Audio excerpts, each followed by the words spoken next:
The member for Wills. Thank you, Mr Speaker. Those Liberal and National Party MPs who are now calling on the government to resume live cattle exports to Indonesia run a serious risk of returning us to the barbaric and unacceptable practices which were revealed by the ABC program Four Corners. Their demands call into question their commitment to animal welfare. They show a contempt for the views of the Australian people, who do not want to see live cattle exports resumed any time soon, and they do the meat industry a disservice.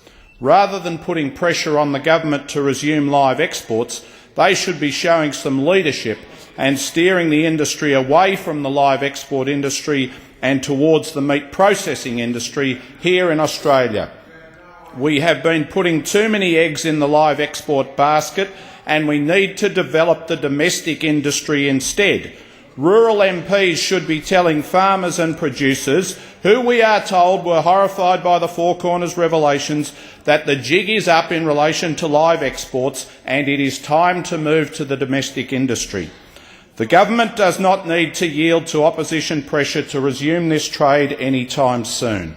To see the opposition running interference on the government's serious endeavours to solve this problem makes you wonder whether the Liberal and National parties are genuinely committed to animal welfare at all.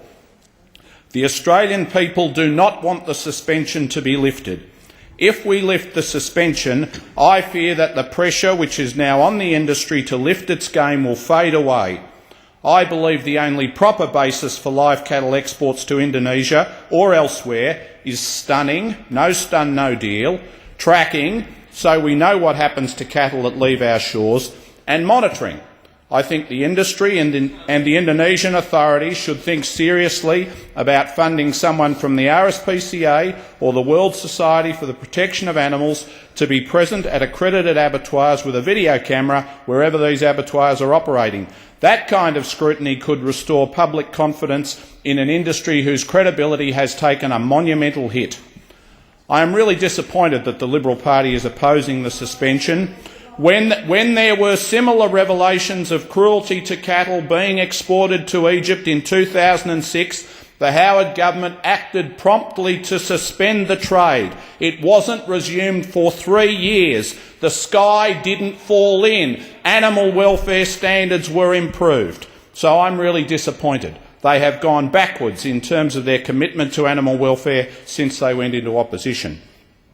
There was a media report in The Age this week that the caucus had, quote, backed down on the issue of live cattle exports to Indonesia. This was a strange and unfair characterisation of the strong, united stand taken by the Parliamentary Labor Party, which has delivered a really significant breakthrough. The media report has led to some genuine members of the public being concerned about our actions, so let me make the record very clear. At the caucus meeting at which the member for Page and I gave notice of motion, the government moved to suspend exports to the dozen abattoirs which had been featured in the Four Corners TV program footage.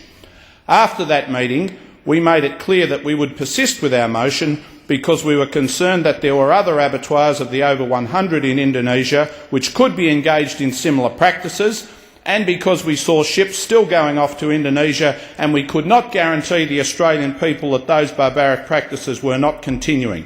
The Australian people did not want business as usual, they wanted action. And then the government acted to suspend the trade. This was a game-changing announcement, and the suspension is doing a power of good. We are now seeing a flurry of activity on the part of the Indonesian government and the industry. The consequences of the suspension will be a lifting in standards and an end to the cruel practices which have gone on. There should also be a move in the direction of processing meat in Australia. This is no back down, this is a breakthrough, and I am very proud of the way in which many members of the Parliamentary Labor Party have stood up to be counted for decency in our treatment of animals. Now, we're hearing complaints about the economic impact of suspending this trade.